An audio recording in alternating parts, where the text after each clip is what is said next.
میگه جوان گفت که اگر در همین سه چیز که علم اول و آخر باشه من یک جا برم. این سه چیزی بوده است که علم اول و آخر در درون همین بوده. در دوره حضرت عمر برادر عزیز، حضرت عمر یک عادت داشت، کوچه به کوچه میگشت، اهمیت میداد. میگه بناگاه یک نزدی میگه همین تریزه اومد، نزدیک آمد گوش که چی میگه. مادر میگه دخترک ترک مادرش میگه آخی مادر تو میدونی که حضرت عمر فرمان برآورد که هیچگاه در شیر آب ارارش نکنین، آخی چه میشود؟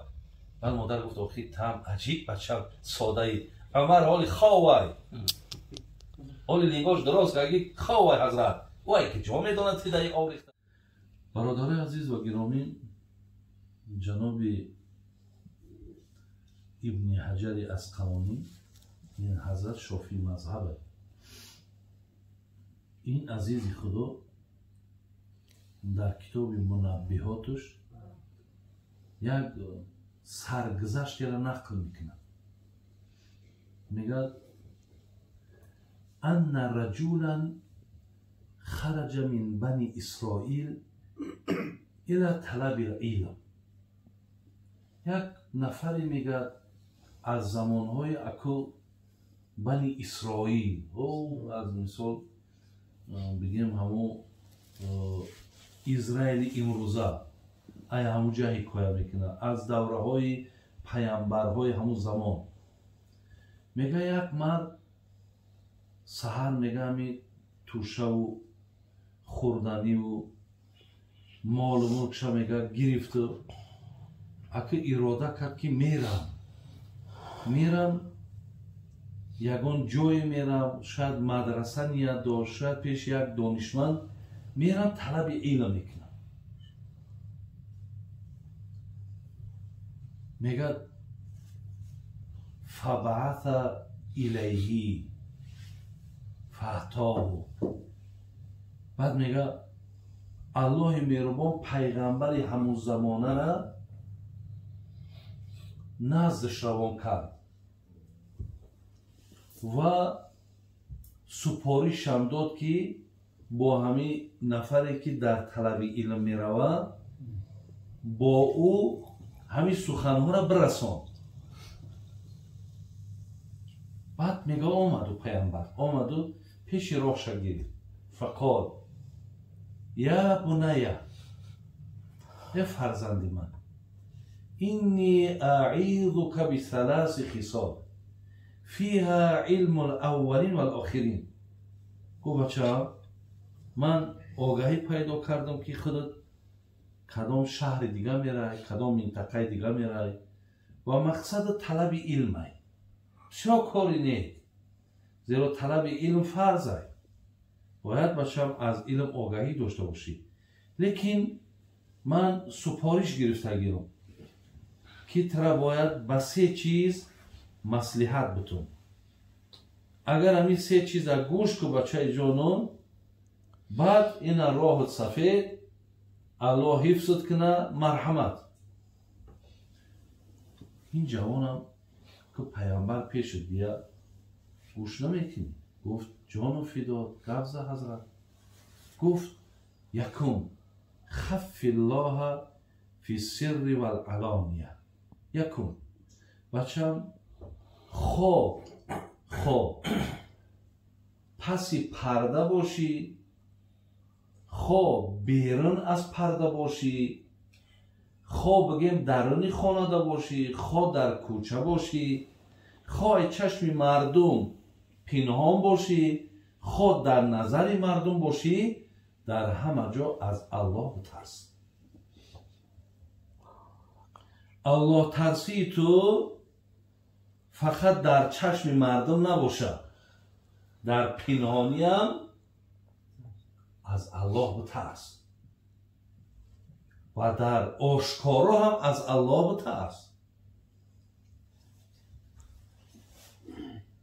یک دو امسک لسانک عن الخلق لا تذکرهم الا بخیر. گفت دیگه بچه جان همین زبان تا کنترل کن، هیچگاه با این زبان مردم آزار ندی. هرگاهی که اگر زبان در حرکت می‌داری با مردم صحبت بکنی، فقط به خیر اونها گپ زن، یگان سخنی نگو که دل مردم آزار بدی. خب 3 وانظر خبزک الذی تأکلوه بین حتی تکون من الحلال. پیامبر چی میگه؟ پیامبر چیش گفت؟ 3 همون نانی که بچم تناول میکنی، همون نانی که تناول نگاه کو که همون نان از راه حلال بیاید. یعنی درآمد تا اهمیت بده، منشأ درآمد تا نگاه کن، خوردن تا بفهم که ای راه حلال باشه. وقتی اینها رو میگه گفتش، این 3 نصیحتی که حضرت کرد، میگه فامتنع الفتی عن الخروج. بعد میگه این جوان گفت که اگر در همین 3 چیز که علم اول و آخر باشه، من یک جا برم. این 3 چیزی بوده است که علم اول و آخر در درون همین بوده: 1 ترس خدا، 2 حفظ زبان، 3 لقمه حلال. علم اول و آخر همین. اگر در همین 3 چیز خودت را اگر به شرطی که خپیده بتونی، تا علاقه تمام علم با خود داری. برادرای عزیز و گرامی، ما وقتی که گپ سری ترس خدا می رویم، گپ سری ترس خدا می رویم، سری همه کارهای خیر ترس خدا هست. ولی برادر ما بابای شما گفتن اگر همون برادرها از خدا بترسن، هیچگاه خانومشه زنشه حقارت نمیکنن. این نترسیدنی از الله هست. در دوره حضرت عمر، برادر عزیز، حضرت عمر یک عادت داشت، کوچه به کوچه میگشت، اهمیت میداد. میگه بناگاه یک نزدی میگه همین تریزه آمد، دید که در درون یک مادر با دخترش بحث و مناظره دارن. نزدیک آمد گوش که چی میگه. مادر میگه دختر گفته سه بچه آخه این قره دراز میره، 1 لیتر شیر آخه هیچی مبلغی نداره، با این قدر مهنتی تو هم موافق نمیشود، 1 لیترک آوش بریز او جون من میدم. من مثال در جای 10 سون 20 سون کار میکنیم گنده. میگه دخترک ترک مادرش میگه آخه مادر تو میدونی که حضرت عمر فرمان برآورد که هیچگاه در شیر آب ارارش نکنین، آخه چه میشود؟ بعد مادر گفت آخه تم عجیب بچه ساده ای، عمر حال خواهی حال لینگاش دراز که اگه خواهی حضرت وای که جا میداند که در این آب ریخته. میگه ای دخترک چی میگه؟ ای دخترک میگه که اگر چنده که عمر خواب باشه هم الله او بیداره. نگاه کده این ترس خدای برادر عزیز، این ترس خدا بود که نگذاشت که همون دخترک فایده تیار بود، فایده تیاره. حاضر همین نفرهایی که عربش میکنن معنوش چیه؟ معنوش خدا نمیترسه. اگر با ترسایی کارا میکنن. باری میگه حضرت عمر در جای کاریش نشستگی بود، او ترسی حضرت عمر رو بینید در کابینتش شدگی بود و کاغذهای مقصد بگیم مردم بالای او کار میکرد می نویسان. بناگاه میگه در تق تق شد، حضرت علی در آمد. گفت بیا، گفت مرحمت، گفت آورد میگه شینوندش رو. با ترسی حضرت عمر رو بینید. گفت برادرم علی احوالات خوبه؟ سلامتین؟ دهی شب یکم خدمت بود. گفت خدمت های. گفت خدمت شخصیه یا خدمت مردم؟ گفت چی باید خیلی میپرسی؟ گفت تو این شمه که در بالای همین ستول ما کار کسای ای بیت المال، ای حق مردم های. اگر شخصی کاری خودم شما این رو باید خاموش کنم. حق ندارم که مثال این شمه که حق مردم است اینجا در روشنی کنم و ما کار شخصی خودمون حل کنیم. برادر عزیز، اینا ترس خدا میگن. اینا ترس خدا میگن. برای همین است که این پیامبر پیش راه جوان گرفت گفت ای علم اول و آخر در ترس خدا هست.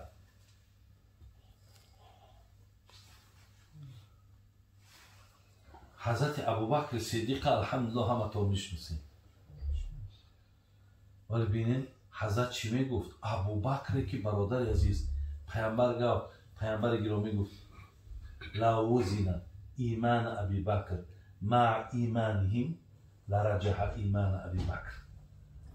اگر اعتقاد، اخلاص، محبت، دینی و ایمان ابوبکر من در یک تله ترازو مانم و ایمان، عقیده و محبت شما امتام در پله دیگر بمانم، هر آینه ایمان ابوبکر سنگین‌تر و وزنی‌تر از ایمان همتونه.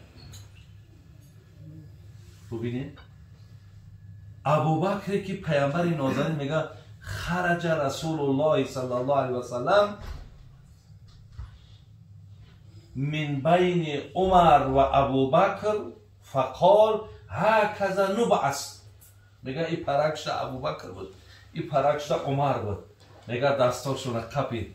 گفت که روز قیامت ما همین خیلی بلند میشیم. ولی به این درجه ابوبکر صدیق بینید. ابوبکر که وقتی پرسیدش که ای الناس احب الیک، ای حضرت پیامبر اکرم از همه در بیشتر کی را دوست می‌داری؟ پیامبر پرسیدن. فقال عایشه. عایشه را گفت یا رسول الله من الرجال، ما از مردکا گفتیم از زنکا نه. گفت ابوها، ابوبکر دوست می‌دارم. خدا شما ببینید که این چی کار کرد. ابوبکر که برادر عزیز، ولی یه حدیث در خانم قرائت کنم خودم که شما راحت میدونم خودم بسیار لذت بودم. میگه که ابو هریره روایت میکنه، حدیث جناب هم بخاری هم مسلم میارد، حدیث متفق علیه است. میگه که انا پیامبر گفته است که من انفق زوجین فی سبیل الله دعی من ابواب الجنه یا عبدالله هذا خیر. میگه کسی اگر کسی 2 درهم یا 2 دینار، زوجین هر خیلی معنا میکنن، یا 2 تا مثال 2 تا شتر یا 2 تا گاو یا 2 تا گوسفند، اگر 2 تا باشه، اگر میگه در راه الله خیر کند، میگه دعی من ابواب الجنه. میگه میدونی که درهای جنت چی میگه؟ یا عبدالله هذا خیر، ای بنده خدا، ای خوش به حالت، چی کاری خوب کردی. درهای جنت میگفته، خوش به حالت میگفته است، ای تا کاری خوب کردی، ای تا کاری نکردی. در دوام حدیث میگه که من کان من اهل صلات دعی من باب صلات. هر کسی که اهل نماز باشد دروازه جنت میگفتهش، به فیرادش میکرده، مثلا بیا جایت اینجا است. و من کان من اهل صدقه دعی من باب صدقه. اونجا دروازه است. در وقتی آدمی که در دنیا سخی باشه دروازه سخاوت به دست میگفته، ای سخی اینجا بیا، اینجا باید جایت اینجا. میگه در اینجا میگه و من کان من اهل صیام، کسی اگر در دنیا روزه داشته است، دعی من باب ریان، اوجا ای دروازه ریان، یک دروازه است خاص برای روزه داره، نامش ریانه. او فرمود اینجا بیا، اینجا جایت. هر کسی ای اهل جهاد باشه میگه دروازه جهاد فیراتش میکنه. بعد حضرت ابوبکر میگه در اونجا گوش که سخن پیامبر گفت یا رسول الله انت ابی و امی، پدرم مادرم فدای تو باد. هل یدعا احد من کل ابواب الجنه، آیا هسته یگان آدمی که همین درهای را که نام گرفتی همش هم یک آدم را بخوانند فریاد کنند، همش ایتا علایده نیود، همش با یک زبان همین یک آدم را فریاد کنند. هسته میخیل آدم در امت داری؟ حضرت چی گفت؟ ارجو ان تکون منهم، ارجو ان تکون منک. گفت امیدی من همایی که ابوبکر توی همون توی که تمام درهای جنت منتظری تن، همه و فریاد میکنن ابوبکر پیش ما بیا، ابوبکر باید نزد ما بیا، همه عاشق تن، همه اونها محبای تن. همین ابوبکر که این درجه داره چی میگه؟ میگه وقتی علف میدید گریه میکرد، میگو ای کاش پروردگارا همین علف میشیدم تا یک حیوان مرا میچرید میخورد، من ابوبکر را میشیدم. میگه وقتی پرنده را میدید میگو ای خوش به حال تو، میخواهی میپری، میخواهی میشینی، میخواهی زیر سایه دخته میگیری، میخواهی لب آب دا میره آب میخوری، با روز قیامت هیچی حسابی نداره. وای به حال من ابوبکر. برادر عزیز، اگر آدم خدا ترس شود، به خدا قسم بسیار آدمی بگیم همین چهل بگیم یک تأمین کننده امنیت هایی، او بسیار در همین اگر همین سکسه ما ایستادگیم، اگر همین جا مردمش خدا ترس باشد، یک اون وهم ترس دیگه ما نداریم. درم در کش آهوی میمانم، دخترم در کش آه بیرون میبراید، هیچی پروا ندارم دیگه، زیرا میدونم که این مردم از خدا میترسن. برای همین این خیلی و خیلی این درسای مهمی بود که این پیامبر و این جوان فهمون که از الله بترس، خواه در پنهانی باشی خواه در آشکارا باشی، از الله بترس. دیگر گفتش زبان تا نگه بدار، هیچگاه خلق مقصد با زبانت آزار ندی. همچنان لقمت نگه کن تا از روی حلال باشه. برادر عزیز، این اگر چنده که اشاره به سوی جوان باشد، این تاکید برای ما هم هست. ما هم باید از خدا بترسیم، ما هم باید زبانمون را کنترل کنیم، ما هم باید لقممون را نگاه کنیم که از راه های حرام نباشه. برادر عزیز، اگر ما هم همین را رعایت کرده بتونیم، همو فیها علم الاولین و الاخرین گفت، در او علم اول و آخره، ما هم علم اول و آخره برخورداریم.